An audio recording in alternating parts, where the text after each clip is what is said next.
Welcome to JDTV, Dustin Com, Chris Weiss. We're with our CEO, Kim Easton. Kim, you've been on the job since mid-May, is that right? Since May.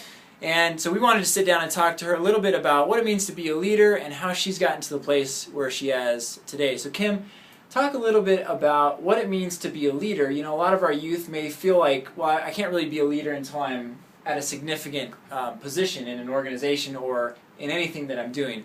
Talk a little bit about your experience as a leader and how you can lead at any level. Sure. I think this is a really important topic because leadership is really a philosophy. It's a way you think about living your life. You can be a leader in your family, you can be a leader in school, you can be a leader in your job. It happens everywhere. It's really an approach. So for me, leadership started pretty young. I was in junior high school and started getting involved with the student groups in school and would get people together to solve problems, to do fundraisers, to do activities for the school. Leadership went from there into high school, into college, same thing. It's really just about getting involved. I think anyone is a leader at heart if you are willing to take that extra step beyond what you expect to get out of your life, but what you're willing to give back, and it just grows from there. Chris, before you ask your question, I was just going to say, how do you think youth could get involved in leadership at Urban Peak? That's a great question. I come to you for the answers. I don't know the answer to that. Well, what you just said, right? Getting involved in anything is leadership, right? Yeah. Getting involved. I think at Urban Peak, the youth can get involved in leadership roles by meeting with all of you and bringing good ideas to the table. If there's something that could be done differently or more effectively or in a way that would help more of the youth, to be willing to step up and say, hey, I think maybe we could do it this way, and I'm willing to help do that.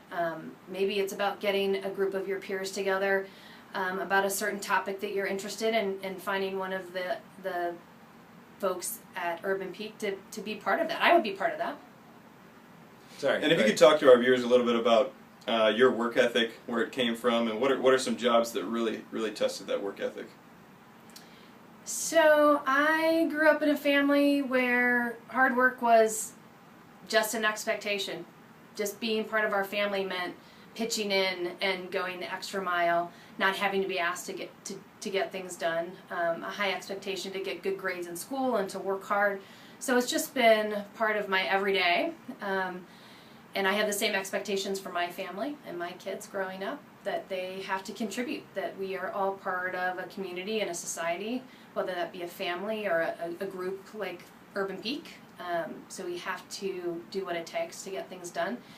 My first job, other than babysitting, which I did a lot of and required a lot of good work ethic and responsibility, my very first job was working in a kitchen, washing dishes and prepping for brunch.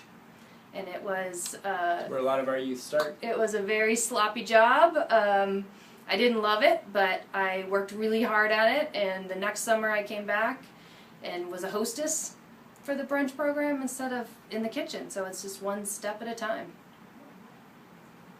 Awesome. Very cool. Well, thank you for your insight, and we look forward to working with you, and for the youth to, if you see Kim, go ahead and say hello. Please do. That's Job Development TV. We'll see you next week. You throw a peace sign?